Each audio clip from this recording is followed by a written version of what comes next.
দাজ্জালের নাম তো আপনারা শুনেছেন, ভয়ঙ্কর ডেঞ্জারাস একটা ক্যারেক্টার। পৃথিবীর শুরু থেকে শেষ পর্যন্ত এর চেয়ে বড় ফিতনা আসেনি, আসবেও না। দাজ্জালের ফিতনা, সে তার এক চোখ থাকবে, আরেক চোখ এরকম বন্ধ থাকবে, এখানে লেখা থাকবে কাফারা। কোনোভাবেই তাকে দমানো যাবে না, হত্যা করা যাবে না। আল্লাহ নবী ঈসা আলাইহিস সালাম তাকে হত্যা করবেন। তো যে ব্যক্তি সূরা কাহাফ তেলাওয়াত করবে, সূরা কাহাফের প্রথম 10 আয়াত বিশেষ করে মুখস্থ রাখবে, আল্লাহ তাআলা উসিমা মিন ফিতনাতিদ দাজ্জাল, দাজ্জালের ফিতনা থেকে তাকে বাঁচাবেন। তা আমরা দাজ্জালের ফিতনা থেকে বাঁচতে চাই কি চাই না? আমরা যেন সূরা কাহাফের প্রথম 10 আয়াত মুখস্থ করি, সূরা কাহাফ যেন জুমার দিন আমরা তেলাওয়াত করি। So now the question arises, what is the relationship of Suratul Kahf with Dajjal? দাজ্জালের সাথে সূরা কাহাফের রিলেশনটার কারণ কি? একটা মেকানিজম তো এখানে আছে। এত সূরা থাকতে রাসূল সাল্লাল্লাহু আলাইহি ওয়াসাল্লাম কেন বললেন যে সূরা কাহাফ পড়লে দাজ্জালের ফিতনা থেকে বাঁচবে? কারণ এর কারণ হচ্ছে দাজ্জাল আমাদেরকে যে সমস্ত জিনিস দিয়ে ফিতনায় ফেলবে, ওই ফিতনাগুলোর সলিউশন আল্লাহ তাআলা সূরা কাহাফের ভিতরে রেখে দিয়েছেন। দাজ্জাল 4টা জিনিস দিয়ে আমাদেরকে ফিতনায় ফেলবে। That's a trial of faith, এক নাম্বার। ঈমানের পরীক্ষা সে আমাদেরকে ফেলবে, আমাদের বিশ্বাস নিয়ে ছিনিমিনি খেলবে সে। এটার সলিউশন আছে সূরা কাহাফ, আমি বলবো আস্তে আস্তে। 2 নম্বরে দাজ্জাল আমাদেরকে ফিতনায় ফেলবে, দ্য ট্রায়াল অফ ওয়েলথ, সম্পদ দিয়ে সে আমাদেরকে ফিতনায় ফেলবে। 3 number, the trial of knowledge, জ্ঞান দিয়ে সে আমাদেরকে ফিতনায় ফেলবে। 4 number, the trial of power, ক্ষমতা দিয়ে সে আমাদেরকে ফিতনায় ফেলবে। দাজ্জাল 4টা জিনিস দিয়ে আমাদেরকে পরীক্ষায় ফেলবে। কয়টা? 1 হচ্ছে ঈমানি পরীক্ষা, 2 হচ্ছে সম্পদ দিয়ে পরীক্ষা, 3 হচ্ছে জ্ঞান দিয়ে পরীক্ষা, 4 হচ্ছে ক্ষমতা দিয়ে পরীক্ষা। সে ঈমানের পরীক্ষায় আমাদেরকে ফেলবে। সে এসে বলবে আমি তোমার রব, এবং এটা প্রমাণ করার জন্য যা যা দরকার আল্লাহ তাআলা তাকে সব দিবেন, সে সব করতে পারবে। সে বলবে আমি তোমার রব। যদি বিশ্বাস না হয়, তোমার বাবাকে যদি জীবিত করে বিশ্বাস করবে, অনেকে বলবে হ্যাঁ আমার আব্বাকে জীবিত করে দেখান, তো তার বাবাকে ঠিকই সে জীবিত করে ফেলবে। আসলে শয়তান তার বাবার সূরত নিয়ে সামনে দাঁড়াবে, আরে তাই তো, এটাই তো আমার বাবা, এটাই তো আমার দাদা। মানুষ ফিতনায় পড়ে যাবে, ঈমানের ফিতনায়। সে ভাববে আসলে এটাই বোধহয় আমার রব, এবং তাকে এত ক্ষমতা দেয়া হবে, তার ডান দিকে থাকবে জান্নাত, বাঁ দিকে জাহান্নাম, তার কাছে আল্লাহ এটা দিবে। যে তার কথা শুনবে তাকে সে জান্নাতে ঢুকাবে, কিন্তু জান্নাতে ঢুকে সে জাহান্নামের শাস্তি ভোগ করবে। এটা তার বাইরের মানুষ বুঝবে না, অ্যাপারেন্টলি এটা জান্নাত। আর যে তাকে মানবে না, তাকে সে জাহান্নামে ফেলবে, কিন্তু জাহান্নামে ঢুকলেও সে জান্নাতের নাজ নেয়ামত ভোগ করবে। তাহলে এই যে ঈমানের ফিতনায় সে ফেলে দিবে আমাদেরকে। তো ঈমান কি করে বাঁচাবো, এটা সলিউশন আমি শোনাবো আপনাকে। 2 নম্বরে সে আমাদেরকে সম্পদ দিয়ে ফিতনায় ফেলবে। যার যা লাগবে সে তাই দিতে পারবে, যা লাগবে। সে যদি আকাশকে বলে আকাশে বৃষ্টি দাও, যাকে তারা মানবে ওই এলাকায় বৃষ্টি হবে, সুজলা সুফলা শস্য শ্যামলা হবে সে সমস্ত এলাকা, ফল মূলে ভর্তি হবে, বরকত আর বরকত। আর যে এলাকার লোকেরা, জনপদের লোকেরা তাকে মানবে না, সে বলবে ওখানে বৃষ্টি হবে না, হবে ওখানে খরা, দুর্ভিক্ষ, মাটি ফেটে চলছে, মানুষ না খেয়ে মহামারী, দুর্ভিক্ষ দেখা যাবে। তখন বিশ্ববাসী মনে করবে এটাই বোধহয় আমাদের রব। তার মানে সম্পদ দিয়ে ফিতনায় ফেলে দিবে। 3 নম্বর হচ্ছে নলেজ, তার জ্ঞানের কাছে গোটা বিশ্ব হার মানবে। পূর্বের পরের যত জ্ঞান আছে সব আল্লাহ তাকে দিবে। ইলমুল আউয়ালিন ওয়াল আখিরিন, এমন কোনো প্রশ্ন নেই যেটা দিয়ে তাকে আটকানো যায়। যাই জিজ্ঞেস করবেন সব জানতা, সব বলে দেয়। ভবিষ্যৎবাণী বলে দিবে, বলবে আগামীকাল ওইখানে অমুক দেশে বোমা বিস্ফোরণ হবে ওইখানে, ওখানে দুর্ভিক্ষ হবে, ভূমিকম্প হবে। সে যা বলবে তাই নেই। তার জ্ঞানের এই বহর দেখে মানুষ ফিতনায় পড়ে যায়। 4 নম্বর হচ্ছে দ্য ট্রায়াল অফ পাওয়ার, ক্ষমতা। তার ক্ষমতার সামনে সবকিছু একেবারে ছিন্ন বিচ্ছিন্ন হয়ে যাবে, এত ক্ষমতা হবে তার। সে যেমনটি বলবে তেমনটি ঠিক করবে। বাতাসের চেয়ে দ্রুত বেগে সে এক দেশ থেকে আরেক দেশে চলে যাবে। তো তার এই সমস্ত অলৌকিক ক্ষমতা দেখে মানুষ ফিতনায় পড়ে যাবে। এবং এই ফিতনার এই পরীক্ষার মুহূর্তগুলোতে মানুষ কিভাবে নিজেকে ধরে রাখবে তার সলিউশন আল্লাহ তাআলা সূরা কাহফে দিয়েছে। এই 4টা ফিতনা থেকে বাঁচার জন্য আল্লাহ সূরা কাহফে 4টা ঘটনা উল্লেখ করেছে। কয়টা? 1 নম্বর হচ্ছে আসহাবে কাহফ, যুবকদের ঘটনা, 7 যুবকদের ঘটনা। ঈমান কি করে বাঁচাবেন, সলিউশন ওখানে।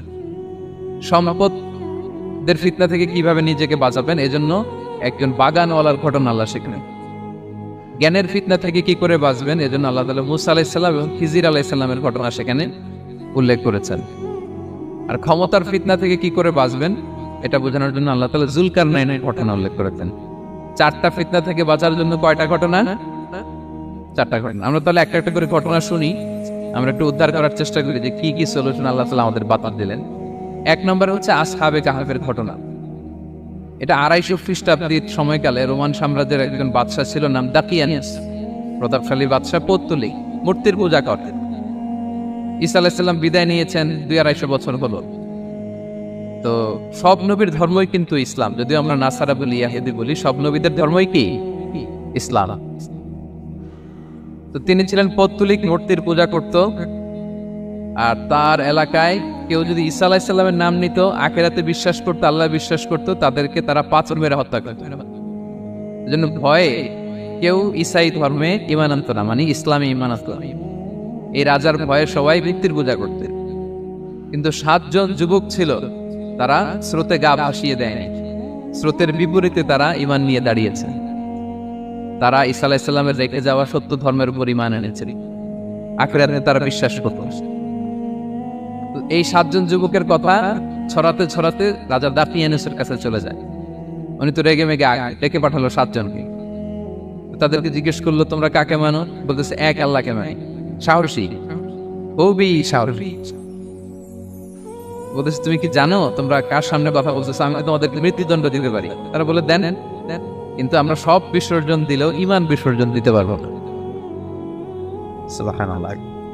তুমি বললে তোমরা যুবক মানুষ, রক্ত গরম, আবেগে কথা বলতেছো, 3 দিন সময় দিলাম, যাও যাও, ঈসার নাম ভুলে যাও, আখিরাত ভুলে যাও, আল্লাহর নাম ভুলে যাও। 3 দিন পরে তোমাদেরকে আবার ইন্টারভিউ নেব। ওই দিন যদি একই কথা বলো, পাথর মেরে 7 জনকে দুনিয়া থেকে উড়িয়ে দিতে। তারা চলে গেল। এবার 7 বন্ধু মিলে পরামর্শ করতে লাগলো, কি করতে পারি আমরা, এই গুণেধর সমাজকে আমরা কিভাবে বাঁচাবো? এই পৌত্তলিকতার ছবল থেকে এই ইফসিস নগরীকে বাঁচাবো কি করে? নগরীটার নাম ছিল ইফসিস নগরী। বর্তমানে এটা তুরস্কের ইজমির শহরে অবস্থিত। এখনো জায়গাটা প্রত্নতাত্ত্বিকদের ইয়েতে এটা সংরক্ষিত, এখনো টুরিস্টরা যায়। তো তারা বললো, আমরা ঈমান বিসর্জন দিব না, যদি আমরা ওদের কথা মেনে নিই আমরা তো মুশরিক হয়ে গেলাম। চলো আমরা এক কাজ করি, আমরা এলাকা ছেড়ে দেব। এই 7 যুবক আল্লাহর উপর ভরসা করে তারা বাড়ি ঘর আত্মীয় স্বজন সব ছেড়ে দিয়ে লোকালয় ছেড়ে দূরে একটা পাহাড়ের ভেতরে আশ্রয় নিল। পাহাড়ের ভেতরে একটা গুহা ছিল, এই গুহা কি আরবিতে বলে আল কাহাফ। কি বলে? এই সূরার নাম কি? সূরাতুল কাহাফ। তো তাদের সাথে সাথে একটা কুকুরও যাচ্ছিল। তারা বারবার তাড়িয়ে দেওয়ার চেষ্টা করতেছিল কুকুরটাকে যাতে না যায়, কিন্তু এই কুকুর শুধু কান্না করে তাদের সাথে যাওয়ার জন্য ঘেউ ঘেউ করতেছিল। এই কুকুরটাকেও সাথে নিলেন। ভালো মানুষদের সাথে থাকলে কি হয় দেখেন, এই কুকুরের কথা, যেহেতু 7 জন ইমানদারের সাথে একটা কুকুর ছিল, এই কুকুরের কথা আল্লাহ সূরাতুল কাহাফে উল্লেখ করে দিয়েছে। ওয়াকালবুহু বাসিতুন যিরাআইহি বিল ওয়াসি। তো তারা ভিতরে গেল, যে প্রচন্ড ক্লান্ত, তারা ঘুমিয়ে পড়ল। কি করলো? এই এক ঘুমে আল্লাহ 309 বছর কাটাই দিলেন। কয়শো 9 বছর? 9 বছর গম প্রচন্ড গম যেন আর কাটা না। 309 বছর পরে এরা জাগিল।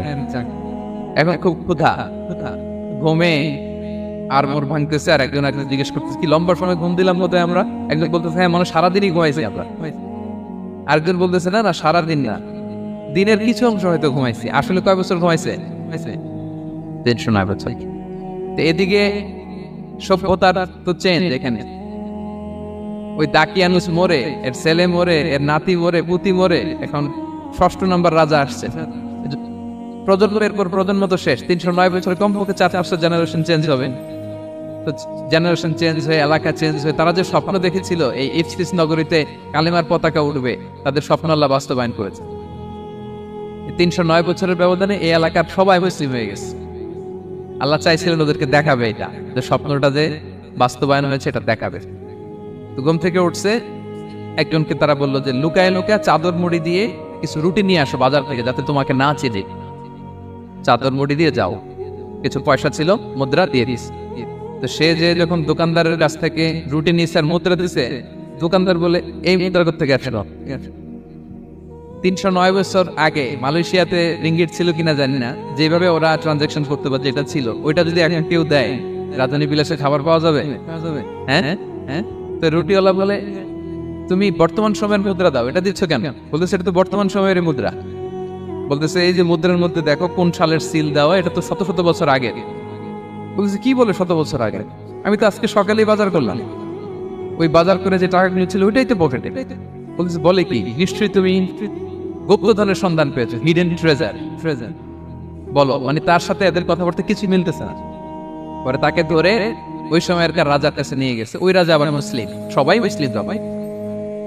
সে যা বলে এরাও কেউ বিশ্বাস করে না, এরাও যা বলে এও বিশ্বাস করে না। আর এলাকা এর বাড়িঘর আসবে থেকে, এর নাতি পুতি যা আছে 5-6 পুরুষ তো মরে সবাই কবরে। তখন তার কথা শুনে সবাই অবাক।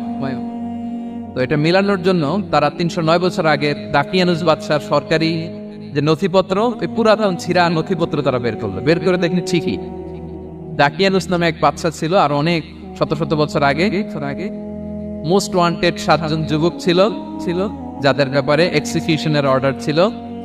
এখন দেখে তারা অবাক। লম্বা ঘটনা আমি শর্ট করে বলতেছি। পরে সবাই মিলে তাকে সহ ওই গুহায় গেলেন। গুহায় যাওয়ার পরে সে বাকিদেরকে ডাকতে গুহার ভেতরে ঢুকলো। আল্লাহ তাআলা 7 জনকে ওইখানে মৃত্যু দিয়ে দিলেন। চিরকালের জন্য এই 7 জন ঘুমায় পড়ল। আর এলাকাবাসী রাজা সহ ওইখানে তারা একটা মসজিদ নির্মাণ করল। This is the story of আসহাবে কাহাফ। এলাকাবাসী যদিও মুসলিম হয়েছিল, কিন্তু আখিরাতের ব্যাপারে তাদের একটা সন্দেহ ছিল যে আসলে মানুষ মরার পরে কি আবার জীবিত হবে? মৃত্যুবরণ করার পরে আবার মানুষ জীবিত হবে? তাদের মনের মধ্যে একটা সন্দেহ ছিল যে আসলে মারা গেলে মানুষ আবার উঠতে পারে। তাদের এই সন্দেহ দূর করার জন্য আল্লাহ তাআলা এই 7 জনকে 309 বছর ঘুম পাড়িয়ে আবার জীবিত করলেন। সুবহানাল্লাহ। তাহলে ঈমান কিভাবে বাঁচাতে হয় এটার প্রেরণা আমরা এই 7 যুবকের কাছ থেকে পাই। এখানে যেটা আমরা শিখি প্রিয় ভাইরা, 1 নম্বর লেসন হচ্ছে আমাদের গুড কোম্পানি লাগবে, রাইটাস পিপল, মানে আমাদের সার্কেলটা ভালো হইতে হবে। তাদের 7 জনের সার্কেলটা খুব ভালো ছিল, ফলে তারা বিপথে যায় না, এবং তারা এমন শক্ত সিদ্ধান্ত নিয়েছে যে আল্লাহ তাআলা সেটাতে বরকত দিয়েছেন, গোটা সমাজকে আল্লাহ তাআলা চেঞ্জ করে দিয়েছেন। এটা হচ্ছে 1 নম্বর লেসন। আপনি ঈমান বাঁচাতে হলে আপনার সার্কেল ভালো লাগবে।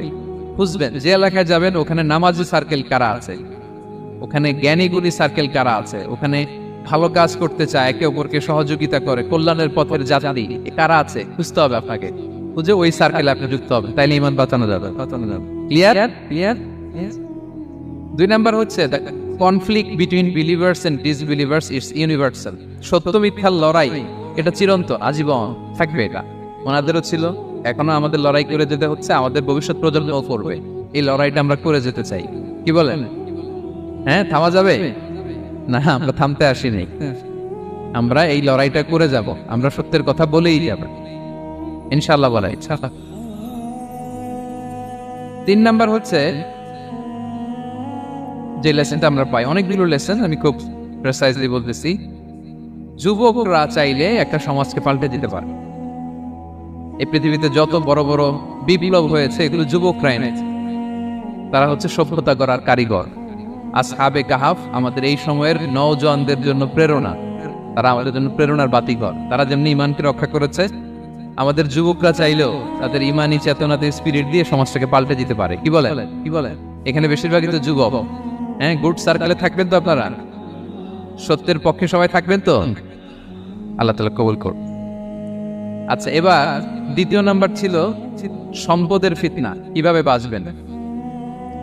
আসহাবে কাহাফের পরে সূরা কাহাফে আল্লাহ তাআলা একজন বাগানওয়ালার ঘটনা বলেছে। 2 জন বন্ধু, একজন একটু গরিব, সে বিশ্বাসী, আরেকজন ধনী, সে অবিশ্বাসী। তাকে আল্লাহ তাআলা বিশাল বড় খেজুরের বাগান আর আঙ্গুরের বাগান দিয়েছেন, বিশাল বড়, অনেক বড় বিজনেস ম্যাগনেট। তো এই সম্পদের অহংকার সে করত। সে প্রায় তার গরিব বন্ধুকে বলতো যে তোর চেয়ে আমার সম্পদও বেশি, সন্তানও বেশি, জনবল বেশি, লোকবল বেশি, অর্থবল বেশি, সব বেশি। অহংকারে তার পা মাটিতে পড়তো না। আর সে আখিরাতে অবিশ্বাস করত, এবং সে বলতো যে এই সম্পদ আমারে বাঁচাবে, চিরকাল আমাকে স্মরণীয় করে রাখবে, এই সম্পদ কোনোদিন যাবে না।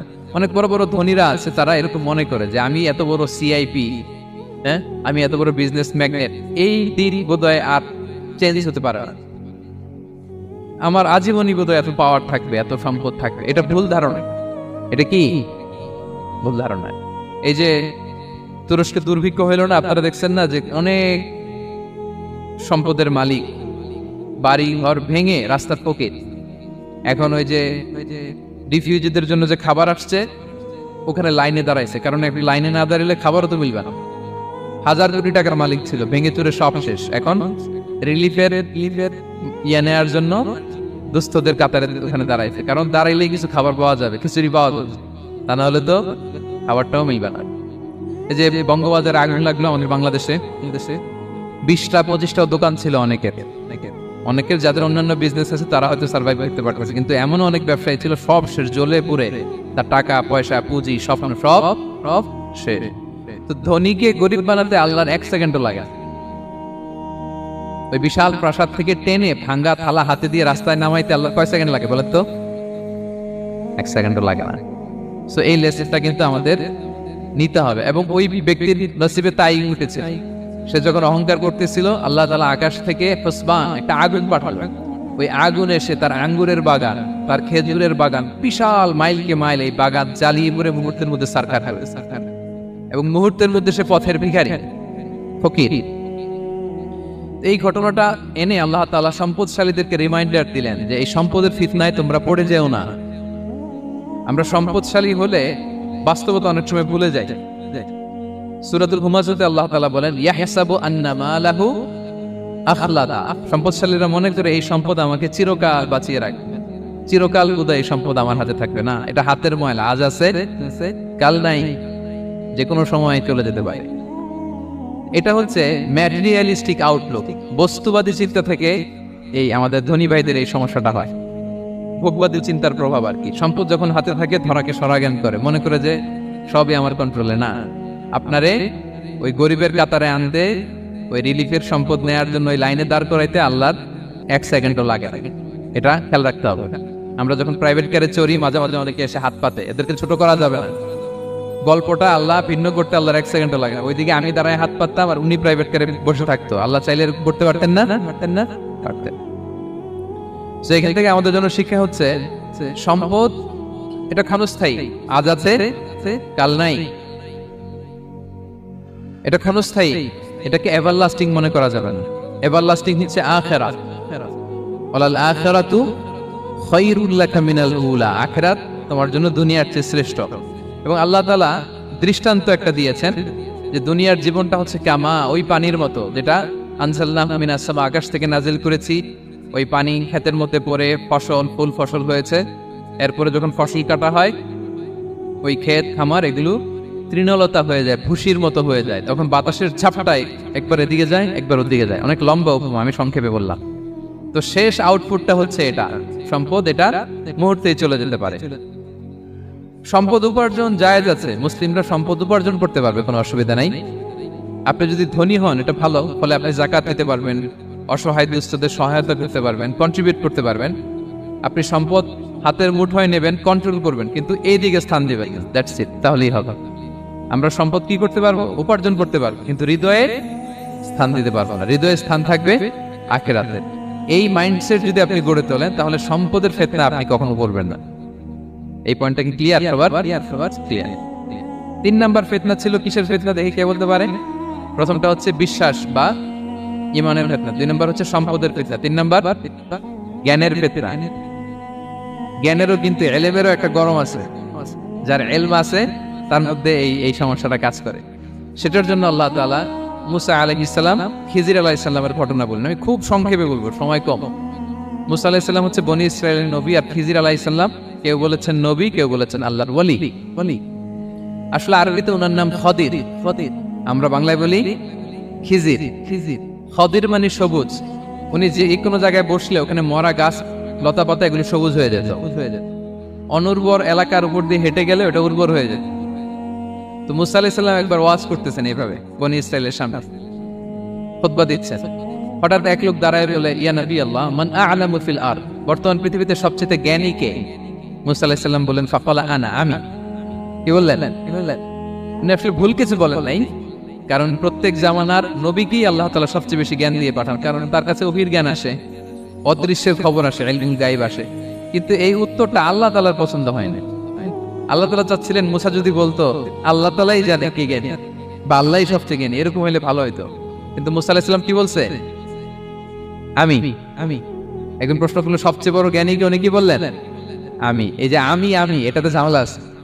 আমি বড়, আমি জানি, আমি সব, দিস ইজ প্রবলেমেটিক। আল্লাহ এটা পছন্দ করলেন না। আল্লাহ তাআলা মুসা আলাইহিস সালামকে বললেন, মুসা তুমি যে বলছো তুমি জ্ঞানী, না তুমি জ্ঞানী না, তোমার চেয়ে বড় জ্ঞানী আছে। ঈসা আলাইহিস সালাম বলে তাই নাকি, আমার চেয়ে বড় জ্ঞানী কে?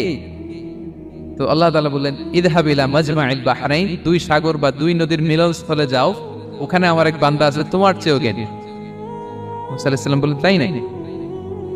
তো আল্লাহ আমি কিভাবে চিনি উনি কোথায় থাকে, কিভাবে বুঝবো? আল্লাহ বললেন একটা বড় মাছ নাও, এটাকে ফ্রাই করো, এটাকে ফ্রাই করে একটা ঝুড়ির ভেতরে নাও, যেখানে এই মাছটা সাগরে ঢুকে যাবে ওখানে আমার বান্দাকে পাবে। তো উনি ওনার সহযোগী ইউশা ইবনে নুনকে নিয়ে হাঁটতে লাগলেন। হাঁটতে হাঁটতে এক জায়গায় ক্লান্ত হয়ে পাথরের পাশে বিশ্রাম নিলেন। ওই পাথর থেকে আবার এক ধরনের পানি বের হয়, এই পানিটারে বলে আবে হায়াতের পানি, মা উল হায়াত, জীবন নদীর পানি। এই পানি কোনো মৃত প্রাণী বা বস্তুর গায়ে লাগলে ওটা জীবিত হয়ে যায়। তো ওনারা পাথরে হেলান দিয়ে বিশ্রাম নিচ্ছিলেন, ওই পানি ওই ফ্রাই করা মাছের গায়ে লাগার সাথে সাথে মাছ জীবিত হয়ে ঝুড়ি থেকে বের হয়ে সাগরে ঢুকে গেছে। ওনারা আর খেয়াল করেন। এরপর আবার হাঁটতে লাগলেন। হাঁটতে হাঁটতে যখন ক্লান্ত তখন বলে, এই ইউশা আমাদের ওই মাছ ফ্রাই মাছটা দাও, এখন খাই। ঝুড়ি খুলে দেখে মাছ নাই। মাছ গেল কোথায়? তখন ইউশা বলল, হয়তো আমরা যে পাথরের ওখানে বিশ্রাম নিয়েছিলাম ওখানে আমরা বিশ্রাম, ওখানে হারাই গেছি, চলো চলো, আরে ওইদিকে তো যেতে হবে আমাদের। উনি গেলেন, যে দেখে মাছ যে জীবিত হয়ে বালুর দিকে নড়াচড়া করতে করতে সাগরে ঢুকে গেছে, ওখানে দাগ আছে। মুসা আলাইহিস সালাম ঢুকলেন সুরঙ্গ, ঢুকে দেখে চাদর গায়ে দিয়ে এক লোক শুয়ে আছে। সালাম দিলেন, আসসালামু আলাইকুম। ওই লোক চাদর আর সরায় না, ভিতর থেকে বলতেছে ওয়ালাইকুম আসসালাম। তো চাদরের ভিতর থেকে উনি বলে, মানান তুমি কে? মুসা আলাইহিস সালাম বললেন, আনা মুসা, আমি মুসা। উনি বলেন, মুসা বনি ইসরাইল, বনি ইসরাইলের মুসা? বললেন হ্যাঁ। কেন এসেছো? এবার চাদর খুললেন। বলতেছে আপনার কাছ থেকে কিছু শিখতে আসছি। আল্লাহ বলছে আপনি নাকি সবচেয়ে বড় জ্ঞানী। আমি ভুল করে বলে ফেলছিলাম আমি, আল্লাহ বলছেন যে আপনি নাকি জ্ঞানী। বলতেছে না, তুমি আমার জ্ঞান নিতে পারবা না, ওই ধৈর্য শক্তি তোমার নাই। মুসা আলাইহিস সালাম বললেন যে আপনি যে কোনো শর্তে আমাকে একটু রাখেন কয়েকদিন, আপনার সাথে আমি রাজি। বললেন না তুমি পারবা না। মুসা আলাইহিস সালাম জোর করতে লাগলেন।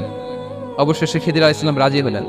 বললেন শর্ত হচ্ছে আমি যাই করি আর না করি আমাকে কোনো প্রশ্ন করা যাবে না।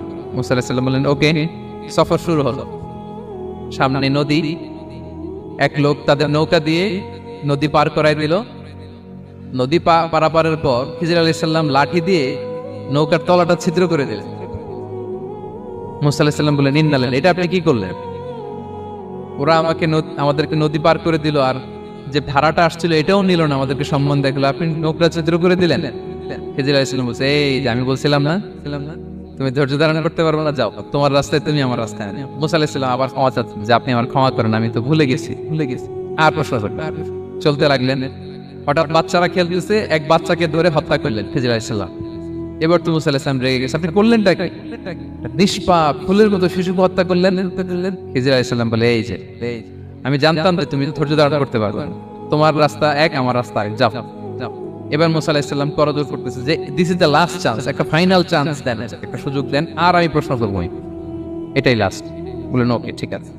হাঁটতে হাঁটতে এক ইহুদি বসতির সামনে যে হাজির, দুজনেই খুব ক্ষুধার্ত, খাবার চাইলো, এরা আবার কৃপণ, খাবার দিল না।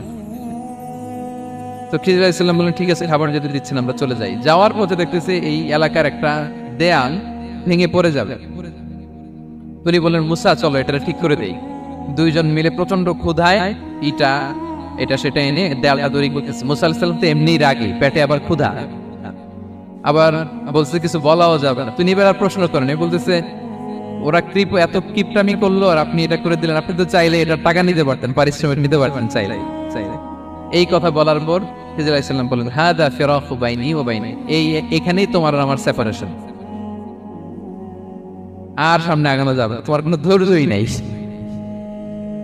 তো এতটুকু তোমাকে আমি বলি যে আমি একটাও আল্লাহর আদেশ ছাড়া করি নাই, আল্লাহর আদেশে আমি করেছি। কি এক নম্বর হচ্ছে ওই যে আমাদের ভাড়া নিতে চাইলে না, আমাদেরকে পার করে দিল, নৌকাটা ছিদ্র করেছি কারণ এই এলাকায় একজন জালিম বাদশাহ আছে, সে নৌকা পেলেই গরিব মাঝিদের নৌকা সৃষ্টি করে নিয়ে যায়। তো এটাকে যখন তলায় ছিদ্র করে দিছি, এই রাজার লোকেরা এসে দেখবে যে এটা তলা ছিদ্র, তো পানি ঢুকতেছে, এটা নেবে না। ওরা পরে সামহাও এটা রিপেয়ার করে চালাইতে পারবে। মুসা আলাইহিস সালাম বলে সুবহানাল্লাহ, তাই তো, এটা তো আমি বুঝতে পারি নাই। আর ওই ছোট শিশুটাকে হত্যা করছি, ও অনেক বড় জালিম হবে এলাকার, তার ফিতনায় এলাকাবাসী তটস্থ থাকবে, সে তার মা বাবাকেও জাহান্নামে নেবে। এজন্য আল্লাহ তাআলা আদেশ দিয়েছেন আমাকে, আল্লাহর আদেশে আমি তাকে হত্যা করেছি। মুসা আলাইহিস সালাম বললেন তাই তো, এটা তো অনেক ভালো কাজ করছেন, তাই না? বলতেছে তাহলে ওইটা বলেন, খাবারও দিল না, এত কৃপণ, এদের দেয়াল কেন ঠিক করতে গেলেন আপনি?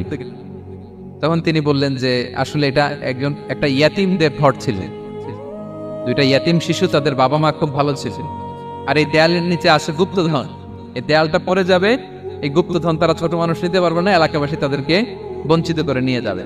আমি দেয়াল গড়ে দিলাম যাতে করে তারা যখন প্রাপ্তবয়স্ক হয় নিজেদের সম্পদ নিজেরা বুঝে নিতে পারে। সুবহানাল্লাহ বিহামদিহি। মুসা আলাইহিস সালাম বলে তাই তো, এগুলো তো আমি বুঝতে পারি নাই। তো এই ছিল খুব সংক্ষিপ্ত পরিসরে মুসা আলাইহিস সালাম খিজির আলাইহিস সালামের ঘটনা। তো রাসূল সাল্লাল্লাহু আলাইহি ওয়াসাল্লাম বুখারীতে একটা চমৎকার কথা বলেছেন, তিনি বলেছিলেন ওয়াদিদনা আন্না মুসা সাবার হাত্তা ইউকাসসা আলাইনা মিন আমরিহি। রাসূল সাল্লাল্লাহু আলাইহি ওয়াসাল্লাম বলেছিলেন, ইস আমার ভাই মুসা যদি আরেকটু ধৈর্য ধরতো তাহলে আরো কিছু অজানা তথ্য আমরা জানতে পারতাম। এখান থেকে, এই ঘটনা থেকে আমরা কি শিখলাম? প্রথম যেটা আমরা শিখলাম, জ্ঞান নিয়ে বড়াই করতে নেই, ঠিক কিনা? জানার জন্য শেষ নেই, জাননেওয়ালার উপরও জাননেওয়ালা আছে, জ্ঞানীর উপরও জ্ঞানী আছে। আপনি কিছু জেনেই মনে করবেন না আমি সব জানি। আপনার চাইতেও বেশি জ্ঞানী অনেকে আছে, অনেক সময় বক্তার চাইতেও শ্রোতারা অনেক জ্ঞানী। হয়তো এখানে এমন অনেক জ্ঞানী লোক আছে যার ধারে কাছেও আমরা কেউ নেই, হতে পারে। সো আমি সব জানি, এটা ভুল, এটা শয়তান বলে। এটা কে বলে? শয়তান বলে। আবু নওয়াস একটা কবিতা লিখেছেন, ওয়াকুল লিমান ইয়াদঈ ফিল ইলমি ফালসাফাতান হাবাসতা শাইআন ওয়া গাবাত আনকা আশিয়াউ। কেউ যদি বলে আমি সব জানি, তুমি তাকে বৃদ্ধাঙ্গুলি দেখিয়ে বলো আপনি কিছুই জানেন না, আপনি অল্প কিছু জেনেছেন, জানার এখনো অনেক বাকি। তাহলে মুসা আলাইহিস সালামের এই ঘটনা জিজ্ঞেস করা হলো কে জ্ঞানী, উনি বললেন আমি জ্ঞানী। এরকম কি আমরা কখনো বলবো? না। সবচাইতে বড় জ্ঞানী কে? ওয়া ফাওকা কুল্লি যী ইলমিন আলীম। সবচাইতে বড় জ্ঞানী আল্লাহ তাআলা। সো জ্ঞান নিয়ে আমরা অহংকার করব না। 2 নম্বর যে শিক্ষাটা আমরা পাই, ওই যে নৌকা দিয়ে পারাপার হচ্ছিল, তখন একটা চড়ুই পাখি এসে সাগরের মধ্যে মুখ দিয়েছিল। তো খিজির আলাইহিস সালাম বললেন, মুসা তুমি কি চড়ুই পাখিটা দেখতে পাচ্ছ? হ্যাঁ দেখতে পাচ্ছি। চড়ুই পাখিটা যে সাগরে মুখ দিয়ে দেখতে পাচ্ছ? হ্যাঁ দেখতে পাচ্ছি। তখন খিজির আলাইহিস সালাম বললেন, চড়ুই পাখিটা সাগরে মুখ দিয়ে পানি খাওয়ার পরে চড়ুই পাখির ঠোঁটে বা চঞ্চুতে যতটুকু পানি লেগে আছে, এই পানিটা হচ্ছে তোমার, আমার এবং মহাবিশ্বের আমাদের সকলের জ্ঞান। আর এই মহাসাগরের সকল পানি হচ্ছে আল্লাহ তাআলার জ্ঞান। আল্লাহ তাআলা বলেছেন, ওমা উতীতু মিনাল ইলমি ইল্লা কালিলা। আমি তোমাদেরকে একেবারে অল্প জ্ঞান দিয়েছি, একেবারে অল্প। এই রহস্যে ঘেরা এই মহাবিশ্বের অনেক কিছু আমাদের অজানা। প্রিয় ভাইরা, আমরা অনেক কিছু জানি না, আমাদের এই লিমিটেড নলেজে এগুলো ধরে না, তারপর আমরা জ্ঞানের বড়াই করি। আপনারা উপমাটা বুঝতে পারছেন? একটা নৌকা থেকে চড়ুই পাখি ঠোঁট দিয়ে পানি খাচ্ছে, পানি খাওয়ার পরে স্বভাবতই চড়ুই পাখির ঠোঁটে একটু পানি তো লাগবে। খিজির বললেন যে এই পানিটা হচ্ছে তোমার, আমার, পৃথিবীর সবার জ্ঞান, আর এই সাগরের বাকি পানিগুলো কার জ্ঞান?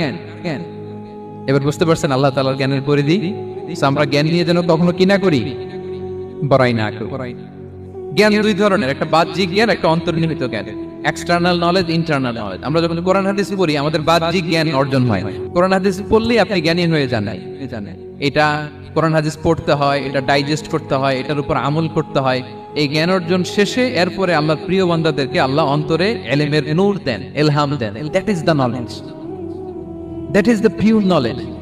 আপনি হাফেজে কোরআন হয়ে ভাবেন আপনি সব জানেন, আপনি বুখারী মুখস্থ করে ভাবেন না সব জানেন। এই সব জ্ঞান অর্জন করার পরে ইলমের নূর হাসিল হয়, সেটা আল্লাহ সবার দেয় না। সো এই অন্তর্নিহিত জ্ঞান, দূরদৃষ্টি, farsightedness, that is the pure knowledge. এটার জন্য বছরের পর বছর, যুগের পর যুগ সাধনা করতে হয়।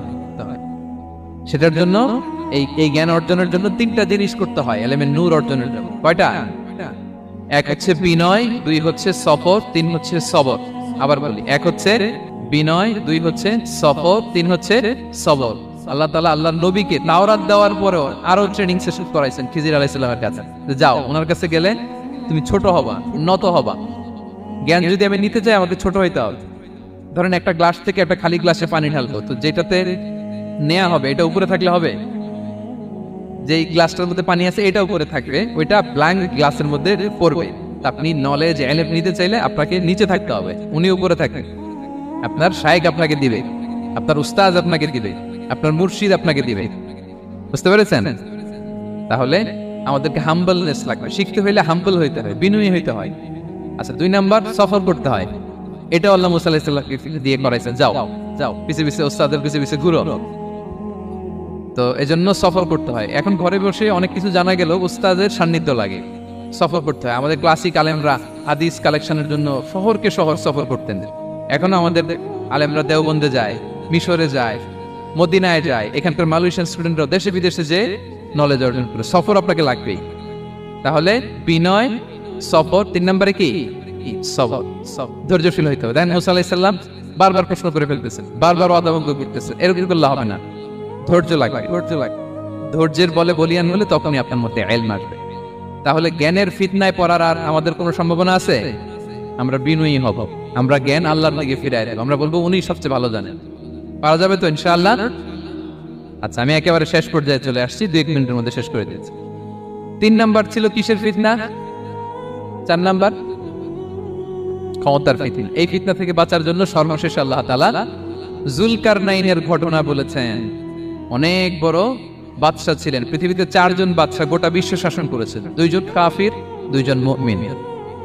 কাফির একজন হচ্ছে নমরুদ, যিনি ইব্রাহিম আলাইহিস সালামকে আগুনে ফেলেছিলেন। আরেকজন হচ্ছে বখতনাসার, যাকে ইংরেজিতে বলে নেবুচারনেজার দ্য সেকেন্ড, দ্বিতীয় নেবুচারনেজার। তারা কোনো নির্দিষ্ট এরিয়ার বাউন্ডারির বাদশা না, গোটা বিশ্বের বাদশা ছিলেন এই 2 জন কাফির। আর 2 জন বাদশা ছিলেন গোটা বিশ্বকে শাসন করেছেন, তারা ছিলেন মুমিন। একজন হচ্ছে সুলাইমান আলাইহিস সালাম, আল্লাহর নবী। আরেকজন হচ্ছে যুলকারনাইন, গোটা বিশ্ব শাসন করেছেন, প্রাচ্য থেকে পাশ্চাত্য সব জায়গায় তিনি গিয়েছেন, ইসলামের বাণী প্রচার করেছেন, জালিমদেরকে শায়েস্তা করেছেন। তো এরকম দিক বিদিক তিনি জয় করতেছিলেন। অনেকে যুলকারনাইনকে আলেকজান্ডার দ্য গ্রেটের সাথে গুলিয়ে ফেলে না। ম্যাসিডোনিয়াতে যে আলেকজান্ডার দ্য গ্রেট ছিল, উনি আর যুলকারনাইন এক নন। যুলকারনাইন হচ্ছে আল্লাহ তাআলার প্রিয় একজন বান্দা, অনেক বড় সাহসী বীর পুরুষ ছিলেন, গোটা বিশ্বে ইসলাম প্রচার করেছেন। করতে করতে করতে করতে অনেক বড় ঘটনা, আমি সব শেষের ঘটনাটা বলি। উনি জর্জিয়া, বর্তমান যে জর্জিয়ার তিবলিসি এরিয়া, এখানে এসে একটা এলাকার সন্ধান পেলেন, যারা আমাকে এসে বলল যে এখানে একটা জঙ্গলি গ্রুপ আছে যাদের নাম ইয়াজুজ মাজুজ, তারা এসে আমাদের উপর হামলা করে। হে যুলকারনাইন, আমরা আপনাকে ট্যাক্স কালেক্ট করে দিচ্ছি, আপনি তাদের মাঝে আর আমাদের মাঝে একটা প্রাচীর তৈরি করে দেন।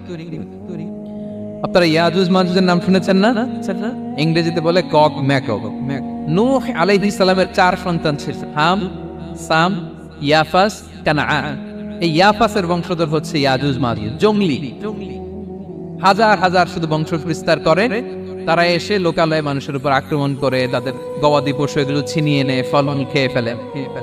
তো যুলকারনাইন বাদশার কাছে যখন বিচার দেওয়া হলো, উনি বললেন ঠিক আছে, তোমাদের ট্যাক্স দেয়া লাগবে না, তোমরা শারীরিক পরিশ্রম করে আমাকে সাহায্য করো। তো উনি বর্তমানে হচ্ছে এক পাশে কৃষ্ণ সাগর, ব্ল্যাক সি, আরেকদিকে কাস্পিয়ান হ্রদ বা কাস্পিয়ান সাগর, এর মাঝখানে 1200 কিলোমিটার লম্বা মাউন্টেন রেঞ্জ, পাহাড়ি এরিয়া। আপনারা গুগলে দেখবেন। এইখানে 2 পাহাড়ের মাঝখানে ফাঁকা জায়গায় তিনি বড় বড় লোহার পাত প্রচিত করলেন, গেড়ে দিলেন। এরপরে তামা, সীসা গালিয়ে বিশাল একটা ওয়াল তৈরি করলেন। এটা যুলকারনাইন উনার বানানো ওয়াল বা ড্যাম, প্রাচীর। এখন আর ইয়াজুজ মাজুজ আসতে পারে না, ওরা আর আসতে পারে না। ওরা প্রতিদিন এটা ভাঙার চেষ্টা করে, কিন্তু ভাঙতে ভাঙতে আরেকটু ভাঙলেই ভেঙে যাবে। ওরা বলে আগামীকাল ভেঙে ফেলবে, ইনশাল্লাহ বলতে ভুলে যায়। এজন্য এরপরের দিন এসে দেখে আবার এটা আগের মতো হয়ে আছে।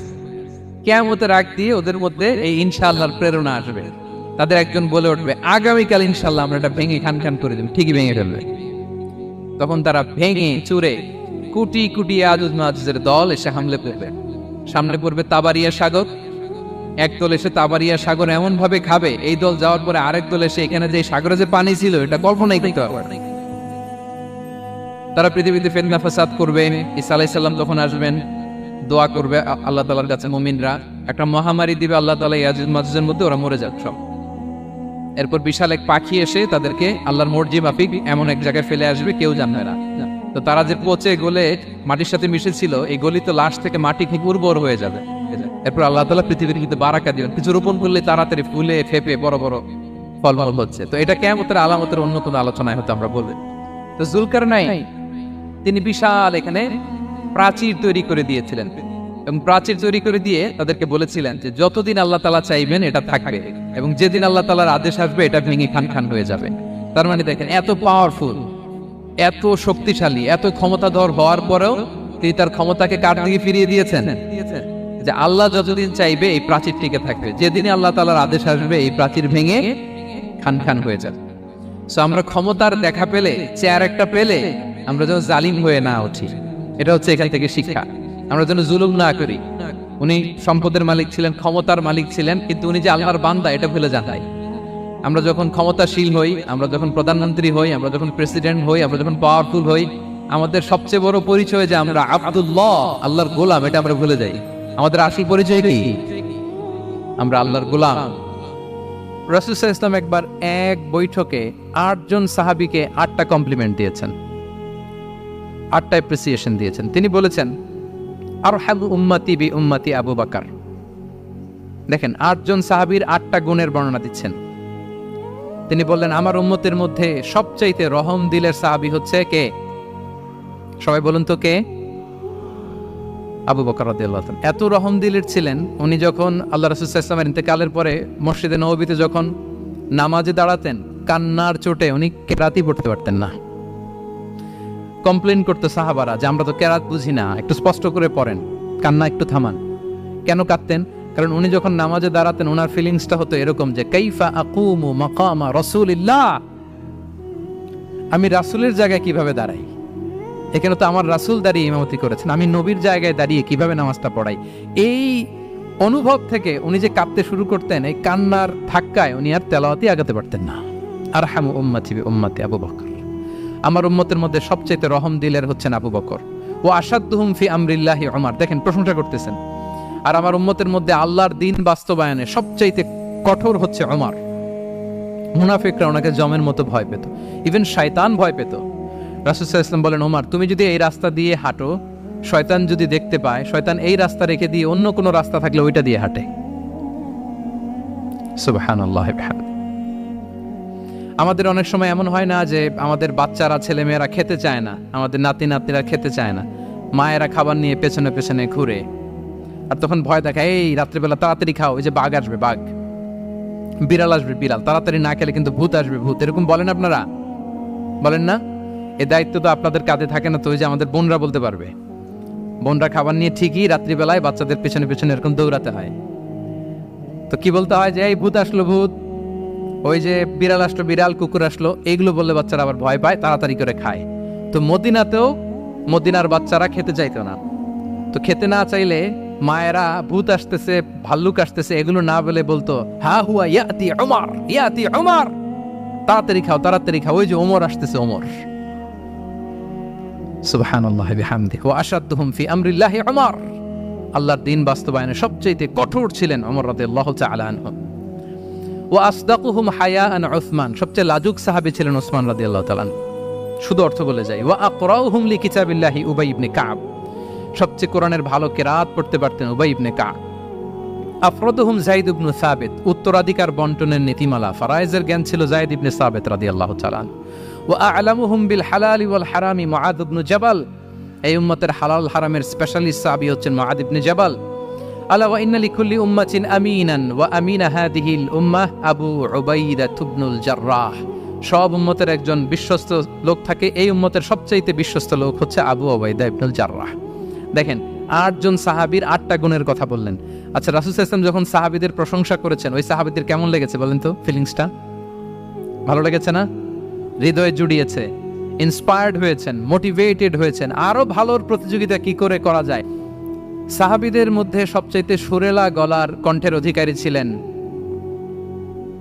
আবু মুসা আল-আশআরী রাদিয়াল্লাহু তাআলা আনহু। তো রাসূল সাল্লাল্লাহু আলাইহি ওয়াসাল্লাম একবার রাত্রিবেলা তার বাসার পাশ দিয়ে যাচ্ছিলেন, দীর্ঘ সময় ওনার কণ্ঠের তেলাওয়াত শুনলেন। পরের দিন সকালে বললেন যে, আবু মুসা, তুমি তো চমৎকার গলায় তেলাওয়াত করো। আবু মুসা বলে, ইয়া রাসূলুল্লাহ, আমি তো কোনোদিন আপনার সামনে দাঁড়িয়ে তেলাওয়াত করি না, আপনি কি করে জানলেন? রাসূল সাল্লাল্লাহু আলাইহি ওয়াসাল্লাম বললেন, গত রাতে তুমি যখন তেলাওয়াত করছিলে আমি তোমার ঘরের পাশ দিয়ে যাচ্ছিলাম, আমি মনোযোগ দিয়ে শুনেছি। আবু মুসা বলে, ইয়া রাসূলুল্লাহ, আপনি আমার তেলাওয়াত শুনতেছেন, ওইটা জানলে তো আমি ফজর পর্যন্ত তেলাওয়াত চালিয়ে যেতাম, হাত্তাল ফাজর আমি তেলাওয়াত চালিয়ে যেতাম ইয়া রাসূলুল্লাহ। আল্লাহ রাসূল সাল্লাল্লাহু আলাইহি ওয়াসাল্লাম তখন বললেন, লাকাদ উতিতা মিজমারান মিন মাযামিরি আলি দাউদ।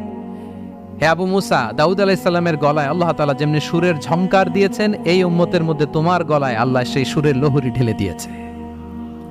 বলেন, এই অ্যাপ্রিসিয়েশন যখন রাসূলের মুখ থেকে পাইলো কেমন লাগবে ওনার? বলেন। এখানে ধরেন আপনি কেউ হাফেজে কোরআন, শেখ সুদাইস যদি বলে যে মাশাআল্লাহ মাশাআল্লাহ আনতা কারিউল কুররা, আপনাকে যদি এটা বলে কেমন লাগবে আপনার? হ্যাঁ, সারা দুনিয়া তো এটা বলে বেড়াবেন যে শেখ সুদাইস আমার রেসিটেশনের প্রশংসা করেছে, খাবার ইমাম আমার প্রশংসা এপ্রিসিয়েট করেছে।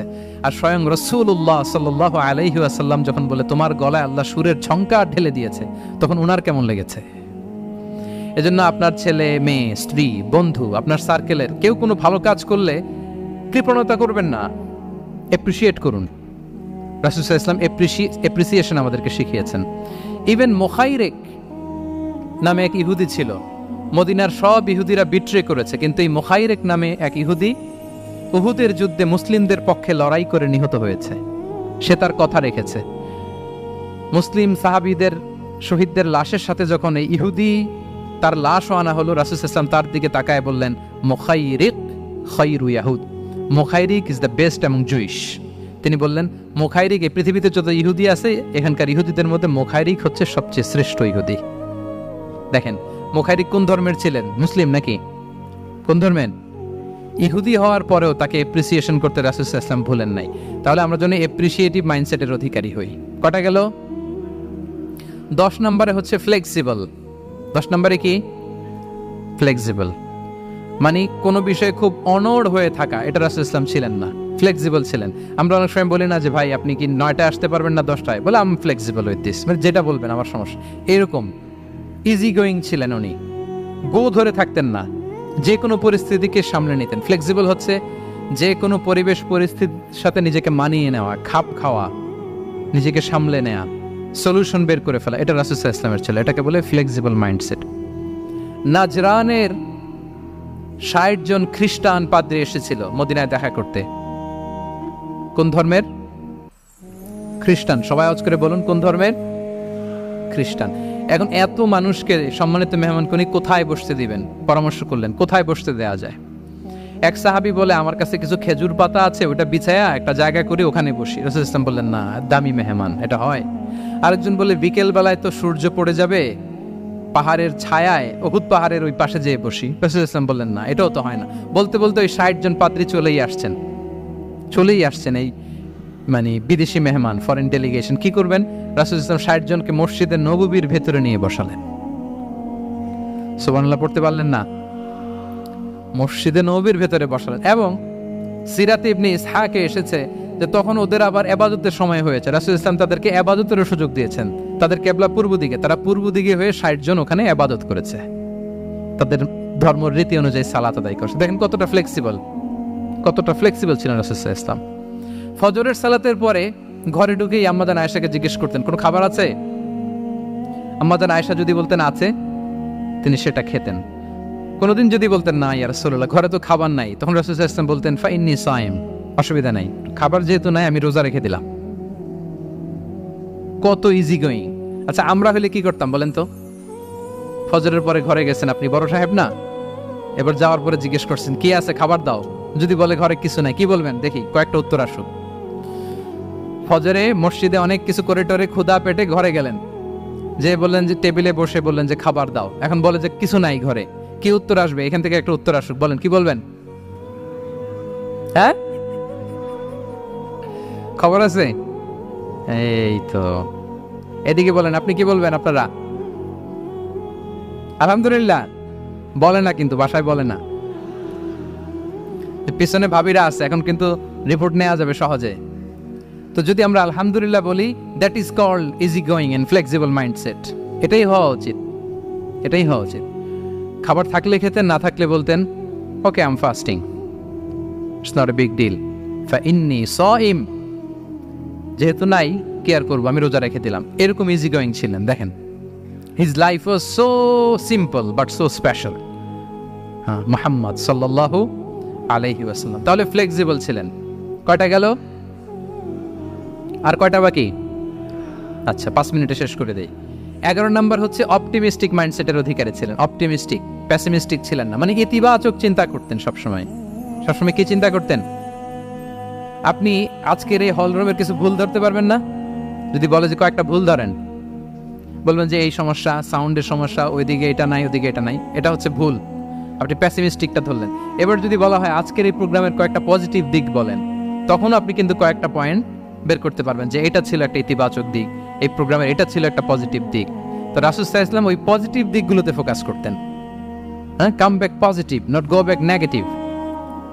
রাসূল সাল্লাল্লাহু আলাইহি ওয়াসাল্লামের কাছে এসে যদি কেউ বলতে, রাসূলুল্লাহ আমি খুব অসুস্থ, আমি খুবই অসুস্থ, রাসূল সাল্লাল্লাহু আলাইহি ওয়াসাল্লাম কি বলতেন জানেন?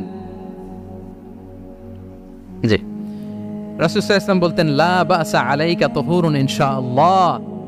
ইয়া রাসূলুল্লাহ আমি অসুস্থ। রাসূল সাল্লাল্লাহু আলাইহি ওয়াসাল্লাম বলতেন আরে don't worry, it will cleanse up you from your sins if আল্লাহ উইশ।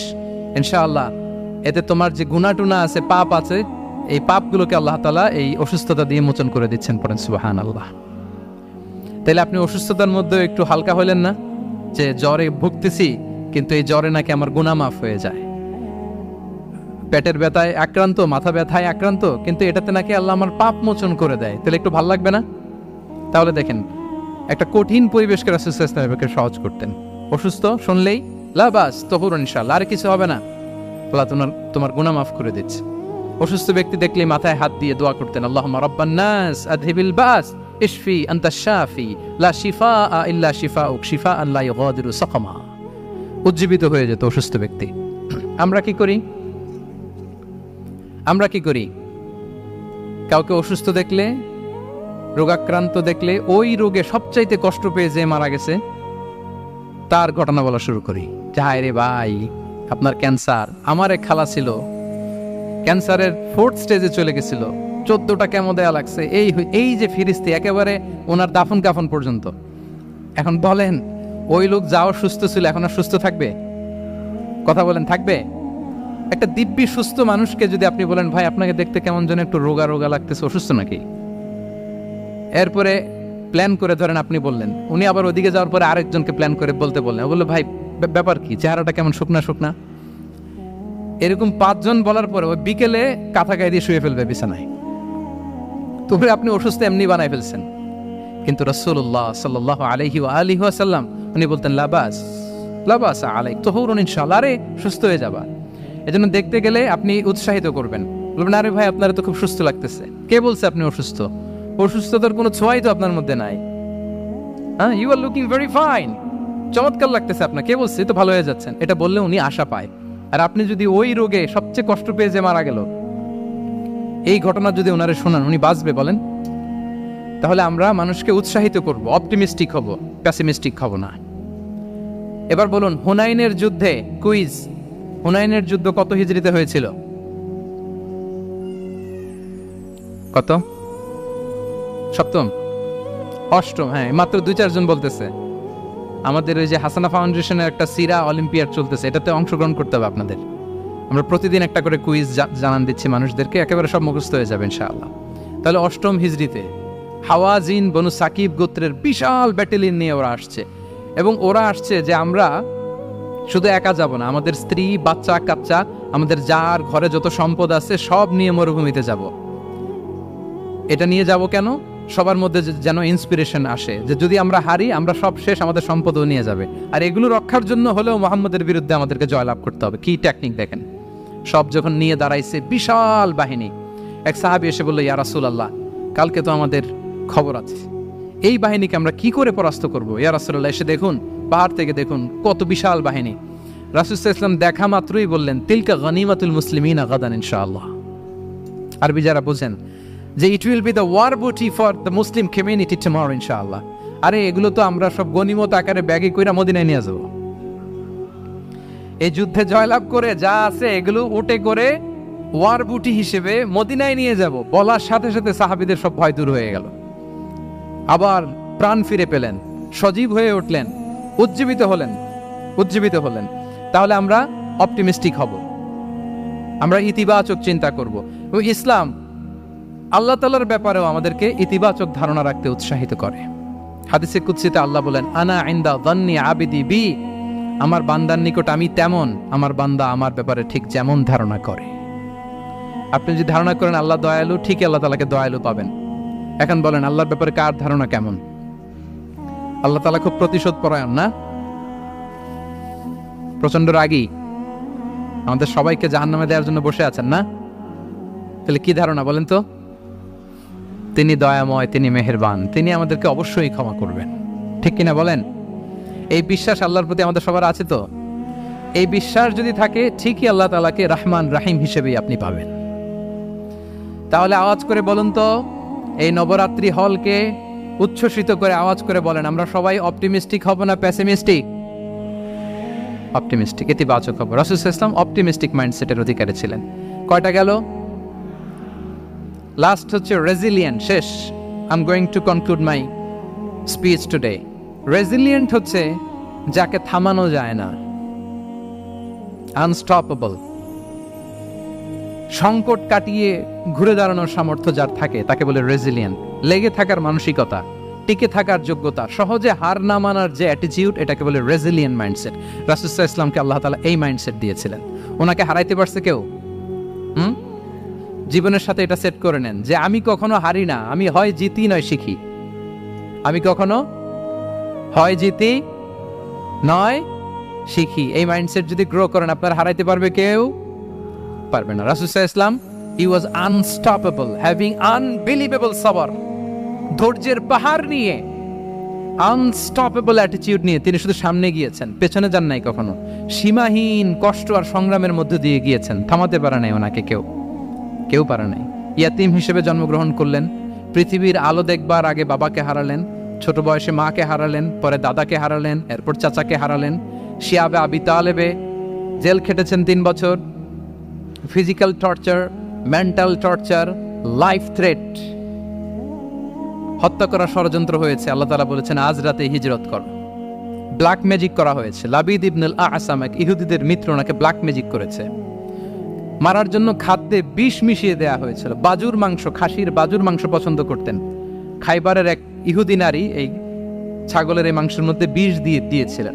ইহুদিদের পক্ষ থেকে betray, treachery, conspiracy and what not, কি বাকি ছিল বলেন? ষড়যন্ত্রের এমন কোন ধরন ছিল না যেটা তারা বাকি রেখেছে। কিন্তু রাসূল সাল্লাল্লাহু আলাইহি ওয়াসাল্লাম কি থামানো গিয়েছিল? বলেন, থামানো গিয়েছিল? গোটা বিশ্বব্যাপী উনি ছড়িয়ে দিয়েছিলেন লা ইলাহা মুহাম্মাদুর। So nothing can stop him. করার আমাদের যে লক্ষ্য, ওই লক্ষ্য পানে আমরা পৌঁছবই, আমাদেরকে কোনো কিছু থামাতে পারবে না ইনশাআল্লাহ। বলেন, আমরা আমাদের লক্ষ্য পানে মানজালে মাকসাদে দৌড়ে দৌড়ে যাব। আমাদেরকে থামিয়ে দেয়া হলে আমরা হাঁটতে থাকবো, সেখানে আমাদেরকে আঘাত করা হলে আমরা হামাগুড়ি দিয়ে সামনের দিকে যেতে থাকবো, সেখানেও থামিয়ে দেওয়ার চেষ্টা করা হলে আমরা আমাদের মানজিলে মাকসাদের দিকে অপলক নেত্রে যেতে থাকবো। আমাদেরকে কেউ থামাতে পারবে? রেজিলিয়েন্ট।